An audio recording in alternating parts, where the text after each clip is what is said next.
Hello, we are now 11 weeks out from my first ever men's physique competition in October.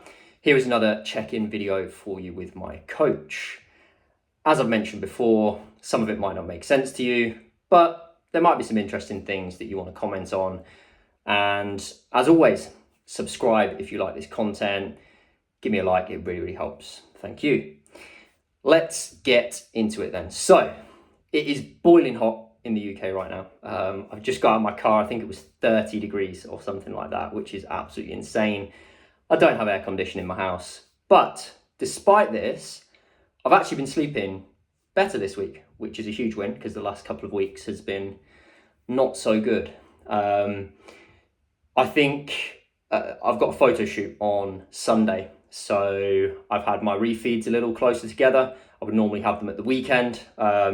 So I had my last refeed on this Saturday and Sunday just gone, and I fed up yesterday and today. So I think it's helping my mood, energy levels and everything feels quite up because I've probably maintained most of my weight this week. I have noticed a slight downward trend, but the weight loss hasn't been as rapid as it has been before. So maybe that has just perked me up a little bit. And I actually felt today, because I had loads of vegetables left over, I needed to eat them up.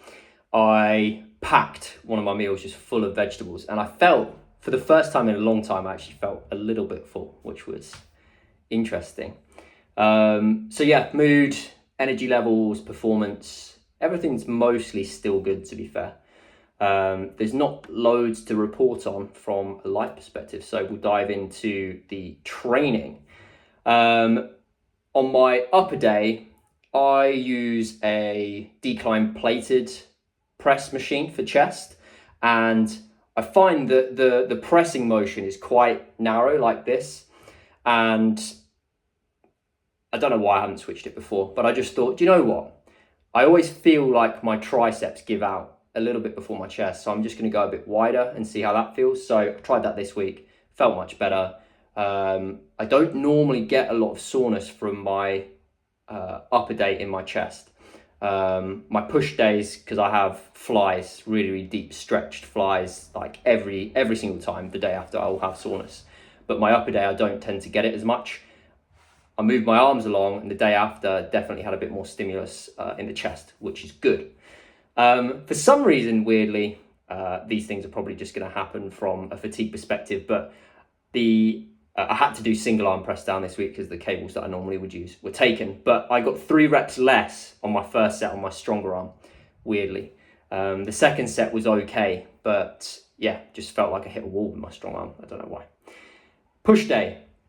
So I reduced the range of motion on the chest press like we discussed last week, and felt, again, mostly okay, manageable.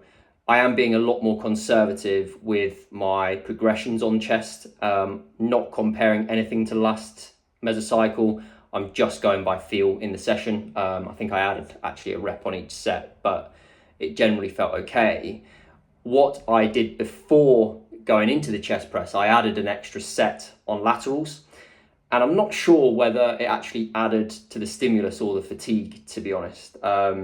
Because despite reducing the range of motion on the chest press, I had worse disruption in my neck, sensations down my arm post-session for around 6 to 8 hours. It's all settled down now. It's all good. But yeah, perhaps it was the extra set of laterals. So next week, I think I'll just stick with 2 instead of 3.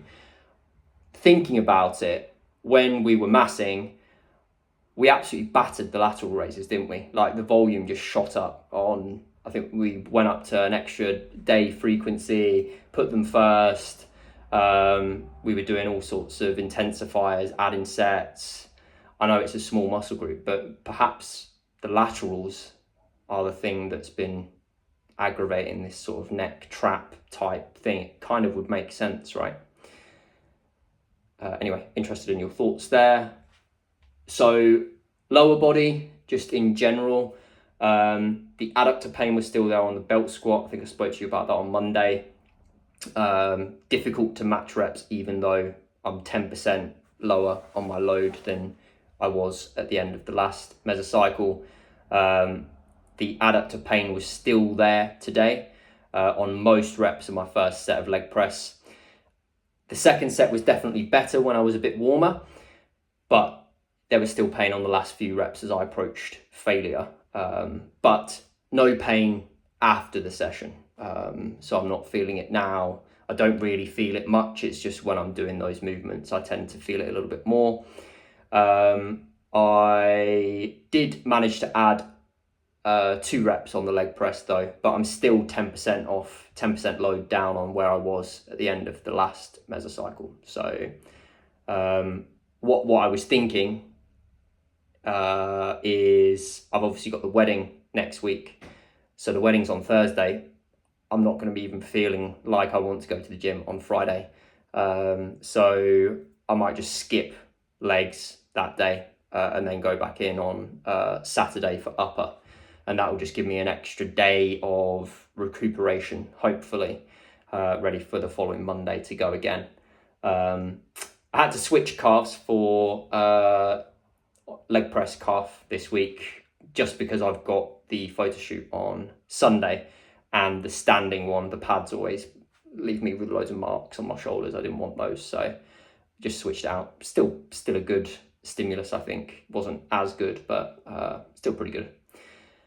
Lower back. So my lower back was aching going into the RDL, and if I really think about it, I've probably had lower back pain since I got back from the Lake District. Obviously a lot of hiking, a lot of carrying a bag on my back for hours and hours and hours and hours and hours. Perhaps that's added to it. And yeah, the lower back was aching going into the RDL. It was fine whilst I was doing it. I managed to add an extra rep, but a few of the reps were quite janky, is probably the only word that I can use to describe it. I was allowing a bit more knee bend than I would have liked, losing some focus and things. The second set was more locked in, and